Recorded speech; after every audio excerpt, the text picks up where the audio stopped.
Olá pessoal, boa tarde. Hoje é terça-feira, dia 6 de junho. Vamos lá. Isso é da semana passada, mas não tem como não comentar. A escolha do Zanin para ministro do TST. Do STF, pelo Lula. Aí, o curioso é que essa história rola há 6 meses. Antes do Lula tomar posse, ele já falava que o primeiro indicado dele para o STF seria o Zanin, muito provavelmente. Claro que joga para fazer um balão de ensaio, ver como é que tem uma reação no mundo jurídico, no mundo político, na própria sociedade, etc. e tal. Tem 6 meses isso. Aí, hora estava mais na mídia, hora estava menos, hora estava mais, hora estava menos, mas essa conversa vem rolando. Aí tem pressão para que tenha uma pessoa negra, tem pressão para que tenha uma mulher, tem pressão para que tenha uma trans, enfim, coisas da democracia, coisas da vida republicana de um país. O curioso é que aí agora, semana passada, quando o Lula formalizou, acho que foi quinta-feira ou sexta que ele formalizou a indicação, aí teve um escândalo na imprensa, que não sei o quê, que não tem pessoalidade, que não tem independência suficiente e tal, não sei o que. Uma hipocrisia completa. Uma hipocrisia completa. Só para vocês terem ideia, não é só nos Estados Unidos, mas nos Estados Unidos eu gosto de usar, porque quem faz esse tipo de crítica usa os Estados Unidos como exemplo. Então, por isso que eu gosto de citar os Estados Unidos. Nos Estados Unidos, claro que quem indica é o presidente, quem aprova é o Senado, exatamente igual como aqui. Só que lá a indicação vem pelo partido, pelos partidos. Então, assim, o cara é republicano, ele fica esperando o ok do Partido Republicano para ele... Opa, então tá aqui. É partidário, absurdamente partidário. E lá o cara só sai quando morre. Só quando morre. Ou se ficar maluco. Aí, assim, se for constatado que o cara não tem mais as faculdades mentais e tal, não sei o que lá, sim, ele sai. Fora isso, não sai. Pode estar com 100 anos, e tem um velhinho lá com 90 e tal. E aí é o seguinte, o cara é indicado pelo democrata. Tá lá com 95 anos. Mas se o governo é republicano, ele não sai. Ele nem... Claro, ele pode renunciar também, né? Ele não sai, porque se ele sair, perde uma vaga democrata e entra um republicano, entenderam? Então, assim, o cara fica lá caquético, não aguenta mais ir lá no tribunal, mas fica. Então, assim, é assim em boa parte do mundo. Aqui no Brasil, há diversos exemplos. Hoje eu escutei um cara na Globo News falando, aliás, Flávio Dino, dando uma entrevista, falando que lá, muito tempo atrás no Brasil, 1920 e pouco, sei lá, houve indicações assim, não mais, falando besteira, na década de 60, indicações muito contestadas também e tal. Quero lembrar que o Collor é primo do Marco Aurélio Melo, que foi ministro até ano passado, ano retrasado. As indicações de André Mendonça e Nunes Marques, André Mendonça é cópia e cozinha da Michelle. Todo mundo sabe, quando foi aprovado o nome dele no Senado, eles estavam comemorando juntos, eles estavam numa mesma sala comemorando, ela dançando lá, aquela língua, como é que é? Fala, linguagem de... não sei direito como é que é aquilo. Uma linguagem maluca lá, desculpa pelo maluca, mas da religião dela. Outros, o Alexandre de Moraes, foi indicado pelo Temer, hoje é um dos melhores ministros do STF, e assim, amicíssimo, coladíssimo com o Temer. Foi secretário de Segurança no governo de São Paulo, indicado pelo Temer, foi ministro da Justiça, indicado pelo Temer, no governo Temer. Assim, isso mas ele é advogado. Não interessa. Ele, inclusive, já advogou contra o Lula. Sabiam disso? Antes da história aí da prisão do Lula, ele já advogou contra o Lula, já esteve lá dos opostos ao Lula no campo jurídico. Então, assim, é bobagem. Aí depois vieram com outra história. Mas ele não tem mestrado e doutorado. Não é então não tem notório saber. Bobagem. até vou falar uma coisa aqui que as pessoas não gostam muito, até porque eu conheço um bocado de gente que tem mestrado e doutorado que não sabe conjugar verbo, que não sabe fazer, como é que se diz? Oh, meu Deus. Bom, enfim, não sabe português, tá?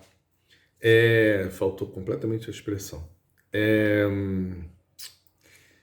E aí, sim, não é obrigatório, tá? Isso é deixar claro, não é obrigatório, nada disso. Tem que ter reputação ilibada e tem que ser notório, tem que ter notório saber. E aí o notório saber é do jurídico. E assim, quem enfrentou e ganhou no final. Tudo o que se enfrentou na história do Lula, toda a máquina, e nós vamos ver aqui um pouquinho só, toda a máquina que foi montada para condenar Lula e para extirpá-lo de uma vez por toda da política, quem conseguiu aquilo não precisa nem fazer prova, tem notório saber jurídico. Não foi simples o que foi enfrentado por ele, pelo escritório dele, enfim, e pelo próprio Lula e etc e tal. Ele não fará pior que o André Mendonça está fazendo no STF. Ele não fará pior que o Nunes Marques. Ele não fará pior que o Fux, para citar alguns. Ele não fará pior que o Toffoli, que tem 15 dias, reconheceu e afirmou que condenou o Genuíno sabendo que ele era inocente. Ele não fará pior que essa gente. Isso para não citar outros lá, porque aí, né, a gente não tem muita certeza, enfim. Mas esses aqui, eu tenho certeza que ele não fará pior. É uma indicação legítima, que vai agregar ao STF. E é isso, ganhou a eleição. E é assim, eu quero lembrar, eu já falei isso aqui uma vez. Ele depois indica mais um no lugar da Rosa Weber, que sai. Aí não indica mais nenhum, até o final do mandato dele. No outro mandato, que começa em 27, né? Quem for eleito, eu não tenho mais esse número na cabeça, mas faz um monte, faz 4 ou 5. Só para a gente ficar ligado com os bolsonaristas lá em 26, tá? Não estou nem discutindo os outros. Os outros são da democracia, tá beleza. Mas ficar ligado com os bolsonaristas em 26. Gente, o Partido Liberal, o Partido do Bolsonaro, entrou na Comissão de Ética da Câmara pedindo a cassação de 6 deputadas, todas mulheres. 4 do PSOL e 2 do PT. Porque no dia lá da instalação da CPI do MST, elas estavam gritando contra o Salles, que o Salles é amigo de madeireiro, que é contra os indígenas, que tem sangue nas mãos, enfim. Dentro do jogo político, do parlamento e tal. O curioso é que antes do nome delas entrarem na comissão de ética, havia outros, e bolsonaristas. E o Lira, com seu poder, que eu acho um absurdo esse poder, independentemente de ser o Lira, é um absurdo o poder do presidente da Câmara fazer o que bem entender, simplesmente ele esqueceu, está lá a jogar num canto e já pautou a investigação contra elas. É uma vergonha, tem abaixo-assinado, já tem, só a Sâmia do PSOL já tem mais de 100 mil assinaturas a favor dela, as outras também estão buscando. Está nisso a Érica Cocai, do PT, que é excelente, a Fernanda Melchiona, do PSOL, que é excelente, a Talíria, do PSOL, que é excelente, todas são excelentes. Tem uma outra moça do PT, que eu não me lembro o nome. Enfim. Gente, Lava Jato está sendo exumada, está sendo desossada. Tem Tacla Duran, que eu já falei aqui. Um cara criminoso, mas que tem denúncias fortíssimas contra Moro, Dallagnol, todo aquele esquema da Lava Jato, que nunca foi ouvido nem pelo Moro, obviamente, não foi ouvido pela Gabriela Hardt, que era a juíza que o substituiu, não foi ouvido pelo TRF4, enfim. E se mandou para a Espanha fugitivo da justiça brasileira. Agora há um interesse enorme de ouvir o que ele tem a falar. Afinal de contas, o que ele tem a falar? Ele diz que tem provas. Se tem ou não tem, eu não sei. Mas ele diz que tem. Pois bem, quando ele vinha, há cerca de um mês e meio atrás, Um juiz lá de Curitiba, aquela mutretagem geral e mafiosa de Curitiba, disse que iria prendê-lo se ele viesse. Ele mora na Espanha. Ele não veio, não vai ser preso. Fica lá esperando a vida decidir o que vai fazer com ele. Ele não veio. Agora, hoje, o STF, através do Toffoli, deu um habeas corpus preventivo para ele poder vir, e ele vai falar na Câmara dos Deputados. Foi convocado para ir à Câmara falar, ele vai falar e vai fazer todas as denúncias. Tem um outro caso, um cara chamado, um empresário, Tony Garcia, também criminoso, que fez graves acusações contra o Moro. Ele ficou preso e o Moro o chantageava e dizia que ia libertá-lo, e fez isso. Ele virou quase que um escravo, ele mesmo se classifica assim, ele virou um escravo, um espião do Moro. Então ele foi obrigado pelo Moro a fazer gravações ilegais contra réus. Então ele arrumou gravação contra o Zé Dirceu, inclusive algumas ele dizendo que foram manipuladas, contra o Zé Dirceu, contra não sei quem, contra vários réus. E aí esse cara também quer falar judicialmente, também vai ser... Aí o que aconteceu? Na justiça lá de Curitiba, que é todo mundo metido, inclusive com o TRF4, que eu já falei, fica em Porto Alegre, mas cuida da região, o STF, vendo o tamanho da confusão, disse o seguinte, ó, tudo que disser respeito a essas questões, então todos esses denunciantes, o Tacla Duran, o Tony Garcia, e hoje surgiu mais um, ontem surgiu mais um, que eu vou falar já, agora vai tudo para o STF. O STF é que vai olhar isso tudo. E disse, Curitiba não mexe mais em nada. Curitiba não dá... Nesse assunto, Curitiba não fala mais nada. Fica quieta. Teve uma correição do CNJ lá em Curitiba. Durou 3 dias a correição. Não vazou ainda o que eles apuraram. Mas eles fizeram uma devassa na 13ª Vara de Curitiba e no TRF4. Ontem, um cara chamado Ailton, preso por drogas, nada a ver com corrupção. Não foi ontem, ele disse isso lá em 2014, que ele deu um depoimento na Polícia Federal, dizendo que ele estava preso na Polícia Federal, que ele viu colocarem o grampo ilegal na sala daquele... aquele denunciador, daquele delator chamado Youssef, e que ele avisou o Youssef, e aí o Youssef foi lá, pegou o aparelho de escuta, fez uma fotografia que na época, lá em 2014, rodou o mundo, só que e aí envolvia, e ele dizia, olha, foi colocada pela própria Polícia Federal e essa coisa parece ser ilegal, porque foi tudo feito às escondidas e tal, não sei o que, beleza. Aí isso é um áudio que tem dele. Aí ele conta que foi chamado pelos superiores da Polícia Federal, sem nenhum tipo de aparelho dentro da sala, com 3 ou 4 pessoas que ele não sabe quem são direito, só sabe que eram da Polícia Federal, e disse, olha, é melhor você parar com essa história, é melhor você parar, você sabe que você vai se complicar denunciando a Polícia Federal, os agentes da polícia. Não é a instituição, são os agentes. E que em Curitiba estavam todos metidos, todos aqueles agentes de Curitiba, nesta época, 2014, 2015, 2016, isso envolve inclusive o impeachment da Dilma, tá? O tal do Tony Garcia fala isso, que o impeachment da Dilma também foi tramado, dentre outras coisas, dentre outros lugares, lá, e você esquece isso, a gente rasga o seu depoimento, tinha um depoimento escrito, assinado, rasga, ele nunca existiu, e você vai declarar que não sabe nada a respeito desse assunto de grampo, nada disso. Aí o cara, com medo, tá sendo dizendo, ó, sua vida vai virar um inferno, ele fez isso.